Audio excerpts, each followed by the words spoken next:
Bueno, ahora va a hablar Gabriel Calzada de la Universidad Francisco Marroquín, la escuela austríaca, la herencia de la tradición continental. Bueno, muy buenas tardes a todos. Antes que nada, contarles un poco del origen de esta investigación, de este papel. La verdad es que ahora me planteo por qué demonios presenté este paper aquí, porque después de escuchar a Adrián y a Ben Powell hablar de que los austríacos tenemos que hacer cosas más empíricas, más aplicadas, no sé por qué se me ocurrió presentar esto. La verdad es que los últimos 10 años me he tirado haciendo cosas aplicadas y lo que hice aquí fue rescatar un paper que tenía olvidado de hacía más o menos una década. Y la idea, encima para colmo, se me rompió el ordenador donde lo tenía hace cosa de 3 semanas, me lo rescataron, bueno, un lío monumental. Pero bueno, está divertido el asunto. La cuestión, o el interés por el que entré en este tema, era porque escuchaba a mucha gente discutiendo ese tipo de discusiones de las que hablaba Adrián, precisamente de si los austriacos venían de acá o venían de allá, si tenían más influencia inglesa o más influencia escolástica, decían otros. Y entonces, aburrido de escuchar las discusiones, un día pues me dio por, mientras escribía mi tesis sobre cuestiones muy distintas, pues para despejar la mente me dediqué a leer a todo el que pude, a ver si encontraba de dónde venían las principales influencias de la escuela austríaca. Y de ahí surge este paper, que ya digo era algo así como un hobby, un entretenimiento para ver de dónde venían esas influencias. En parte debido a que mi maestro Jesús Huerta de Soto repetía y repetía que la escuela austríaca venía de los escolásticos, y su gran argumento, o bueno, el que más repetía, era esto de Österreich, decía, ¿no? Si es la parte este del imperio, pues el propio nombre de Österreich ya pone un puente, una conexión. Eran 2 partes del imperio, todo está unido. Österreich es la parte este, la otra es la parte oeste, y ahí tiene que haber un enlace. Bueno, entonces aquello era simpático, pero no era como un argumento como para defender que realmente la escuela austríaca tuviese que ver algo con la escuela de Salamanca. Eso fue, así que me puse a despejar la mente, tratando de leer, pues empezando por Menger de nuevo, leyendo a Menger, o releyendo a Menger, y tratando de ver a quiénes cita, y cómo lo cita, si lo cita positivamente, si lo cita negativamente, si simplemente es descriptivo. Entonces, la verdad es que reconozco que cuando empecé esto, yo tenía un gran escepticismo acerca de la conexión entre la escuela austríaca y la escuela de Salamanca, y fui descubriendo cosas muy interesantes por el camino.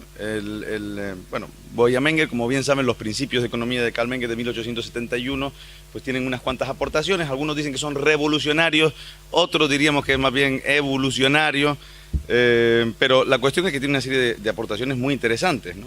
Por ejemplo, desde el punto de vista subjetivo, pues refuerza mucho la subjetividad de toda la teoría económica, introduce el concepto de tiempo, y además tiempo relacionado con la acción concreta del actor, no tiempo abstracto físico. Introduce el concepto de incertidumbre, introduce pues las fases de producción relacionadas con el concepto de tiempo. Son todas innovaciones bastante interesantes, ¿no? Y también el individualismo metodológico, que es posiblemente quien viene a establecerlo, y que después pues por mucho tiempo, y no solo para la escuela austríaca, sino para muchas escuelas, quedaría ahí bien planteado. Entonces mi planteamiento era, bueno, ¿quién influye a Menger? Vayamos ahí, leamos a Menger, a ver quién influye sobre Menger, ¿no? Lo primero de todo es que ¿quién influye a Menger? Pues yo había leído a Mises, y Mises en The Historical Setting of the Austrian School plantea que realmente más bien tenemos que mirar en el mundo anglosajón, tenemos que mirar en la Ilustración escocesa, y algo que yo pues había compartido porque Mises lo decía, y pues si Mises lo dijo y además él conocía a toda esta gente, a von Baber y demás, pues seguramente sabría mucho más que todos nosotros juntos. En el Historical Setting of the Austrian School of Economics, Mises comenta que hay 3 autores alemanes que sí tienen algo de influencia, y menciona concretamente, si no recuerdo mal, a Karl Nies, menciona a Hermann, y menciona a otro autor, a Lorenz von Stein, y dice que bueno, que ellos sí hicieron algo de cierta importancia, pero que la verdadera influencia viene de Escocia, ¿no? Y como les decía, pues Jesús Huerta de Soto y algún otro autor, Marjorie Gris Hutchinson, también Alejandro Chafuen en alguna medida, pues habían planteado que más bien venía de la escuela de Salamanca, este señor de Francisco de Vitoria. Entonces, bueno, pues la cuestión era verificar, a ver si lo que decía Mises pues era tal cual. Bueno, sí. Schumpeter, por su lado, también en su monumental History of Economic Analysis, plantea que él ha leído a todos estos alemanes, bueno, a unos alemanes de los que les voy a hablar ahora, que ha leído a todos los que están en torno a Mises, austriacos, alemanes y demás, y que no hay nada que encontrar en ellos, no hay nada relevante que no dijera Adam Smith y demás, y que por lo tanto también digamos, las influencias de la escuela austriaca están más bien en el mundo anglosajón, en la ilustración escocesa. Bueno, pues como decía, entonces lo que hago es meterme en los principios de Menger.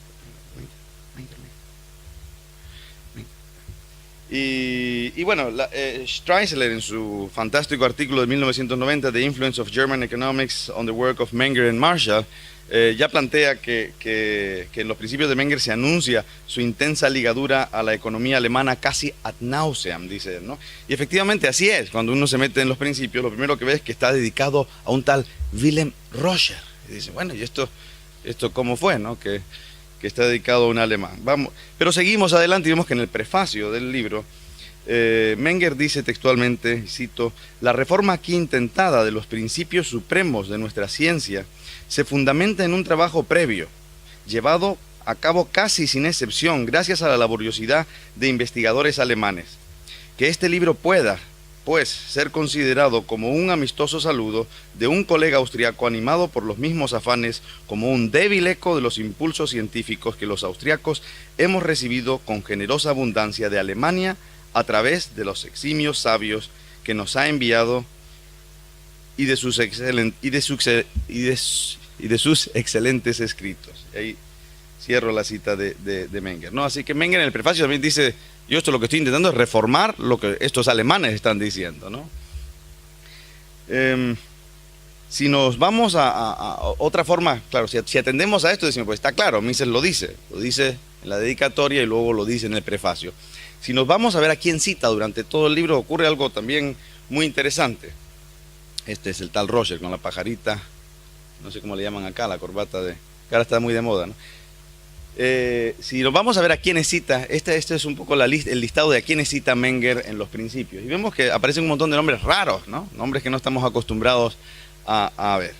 Y entonces, pues tenemos Roscher, Hermann, Smith, Say, algunos sí los conocemos. Schäffle, Nies, Aristóteles, Condillac. Bueno, unos son conocidos, otros no son tan conocidos, pero vienen muchos nombres pues como germánicos, ¿no? Algún francés por ahí también. Ahí viene el número de veces que están citados. Entonces diríamos, bueno, ahí hay un par de alemanes que son citados un montón de veces, 17 y 12 veces. Smith, 11 veces, 6, 11 veces.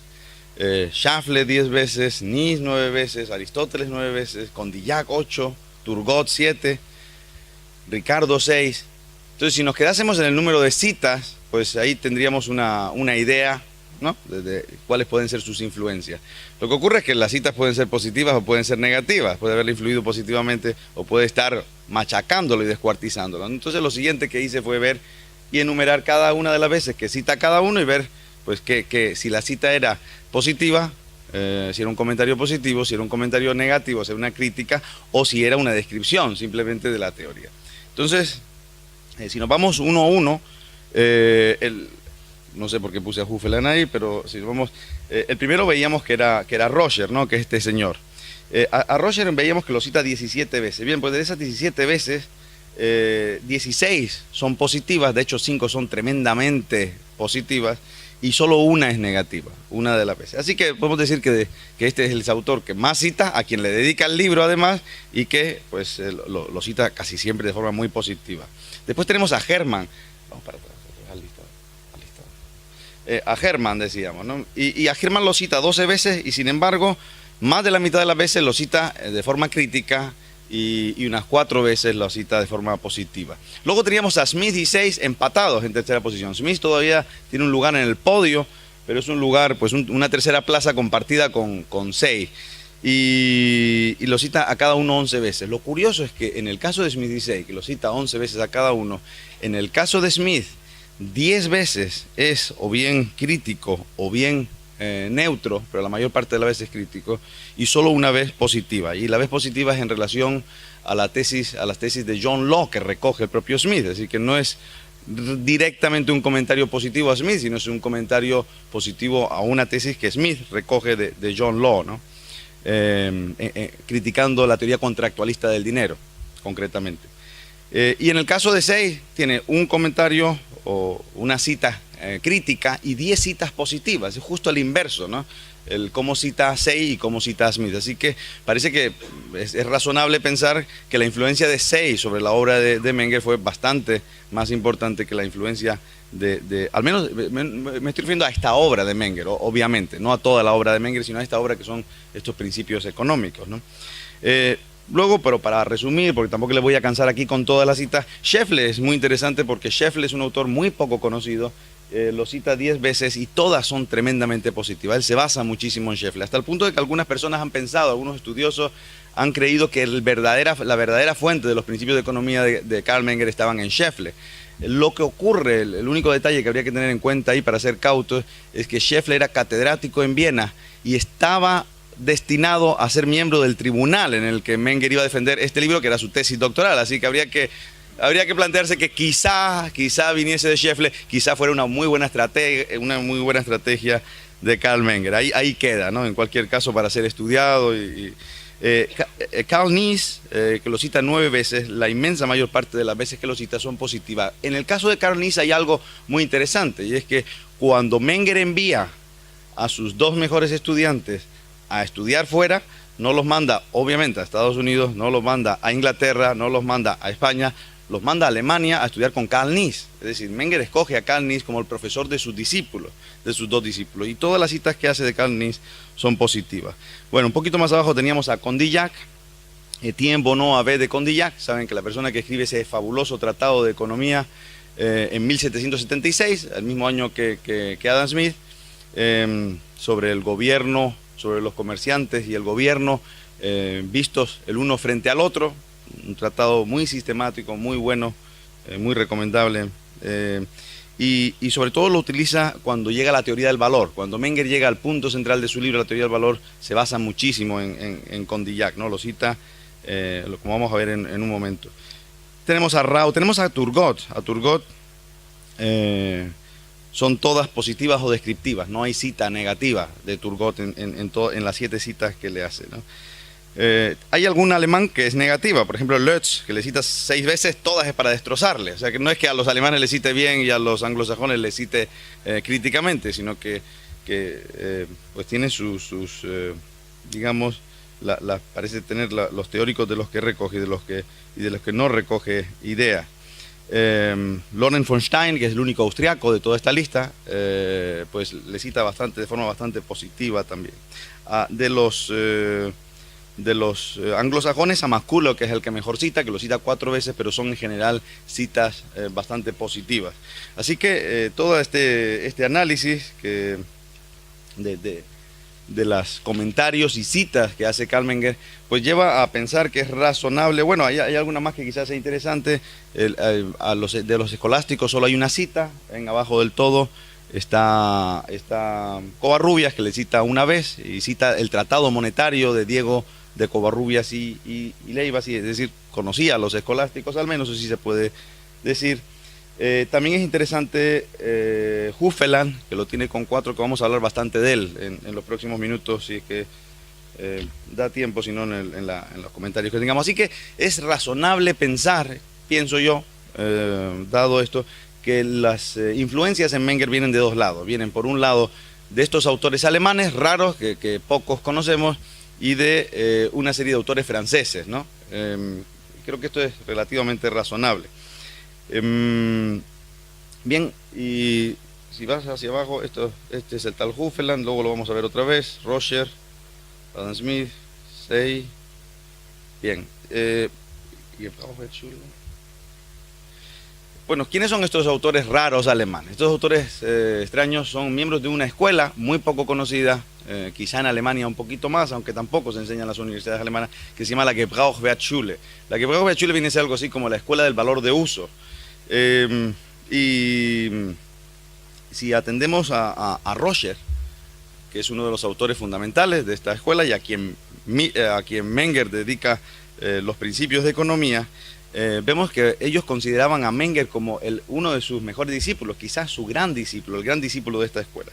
Dice Roscher en una reseña de los principios de economía de Menger. Roscher destaca, y cito, al austriaco Karl Menger y su análisis conceptual altamente abstracto, siempre original y a menudo bastante fructífero, fundamentado habitualmente en un conocimiento exhaustivo de la historia del pensamiento. Menger examina primero la formación de los precios en el caso de un intercambio aislado, luego en el caso del intercambio monopolístico y tan solo finalmente en el caso de la influencia de la competencia por ambos lados. Bueno, sigue hablando, sigue comentando y dice una y otra vez que lo considera pues un desarrollo muy interesante de esta escuela, de la escuela que fue Juárez. Así que tenemos que Menger considera que su trabajo es un desarrollo de estos autores alemanes a los que se refería, y los autores alemanes consideran a Menger un gran discípulo de la escuela, ¿no? Visser, cuando muere Menger, en el obituario que escribe sobre Menger, dice Visser, cito, con frecuencia se pasa por alto que los principios de Menger fueron preparados de manera importante por la teoría alemana precedente, y añade que el propio Menger madura y crece en el suelo de la anterior economía alemana. Bueno, en las citas que voy a hacer me he centrado sobre todo, hay una gran cantidad de citas interesantes en estos autores, pero me he centrado sobre todo en las citas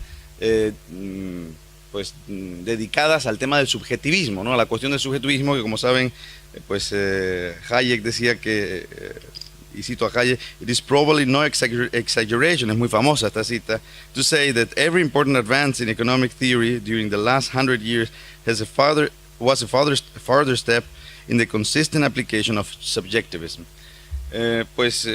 Como había que centrarse en algo, me centré en la cuestión del subjetivismo, aunque también toco un poquito citas en el tema de precios, costes y demás. Hufeland es el fundador de esta escuela.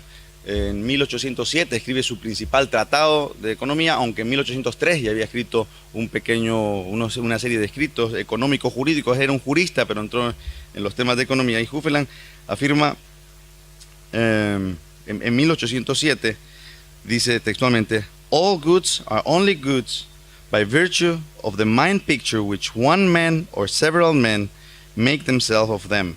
There is an absolute sovereignty of opinion in the realm of goods and of wealth, and that therefore things that become goods, though they are mainly made by labor, do not become goods because of that labor". Esto lo escribe Hufeland 10 años antes de que Ricardo escribiera sus principios económicos, ¿no? Así que creo que si ponemos en contexto ese subjetivismo y la fecha en la que lo está escribiendo, pues creo que tiene una enorme valía. Por otro lado, Hufeland también inaugura una costumbre que va a durar, que va a llegar desde él hasta el propio Menger, en lo que todos los tratados de economía de todos estos autores empiezan o se encabezan por un capítulo dedicado al concepto de bien económico, y después entran en el valor. Y una y otra vez, desde Hufeland en adelante, todos tienen un capítulo sobre qué es el bien económico y luego qué es el valor en economía, ¿no?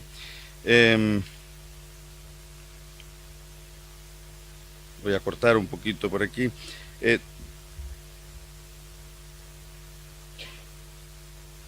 Dice Menger, hablando de los autores alemanes y demás, dice en algún momento, esto se me había escapado, lo dice en los principios, dice, el que las dificultades